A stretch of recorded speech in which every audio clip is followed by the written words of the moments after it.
Quand j'ai commencé le programme, j'avais un rêve et j'ai acheté le programme pour arriver au bout de ce rêve. Je dis n'importe quoi, mais par exemple, Martine, elle veut monter une entreprise, elle veut vendre des fruits et puis de la lithothérapie. Elle est à fond là-dessus, donc elle achète le programme d'Elvira pour monter ça. Sauf qu'avec le programme d'Elvira, qu'est-ce qu'elle fait? Ben, elle plonge dans sa structure, elle se rend compte les fidélités à papa-maman, elle démonte tout, et arrivée à la fin du chemin, en fait, elle avait pas envie de ça. C'était peut-être pas, c'était une envie qui permettait de solutionner peut-être une fidélité familiale, solutionner quelque chose. Elle avait peut-être pas envie de ça, donc elle se retrouve hébétée, avec plus rien devant, dans le vide. So what? Merde, Elvira, elle m'a enlevé tous mes rêves. Et non, si je vous parle de ça, c'est parce que ça m'arrivait à moi aussi.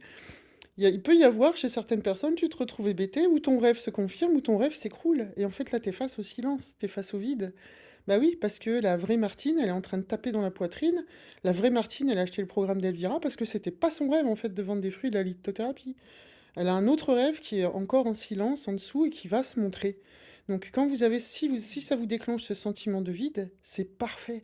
Parce que le vide, le silence, c'est du silence et du vide que montrent les évidences, que montre l'intuition, que montre la créativité, que peut émerger la vraie personne que vous êtes en fait, là-dessous.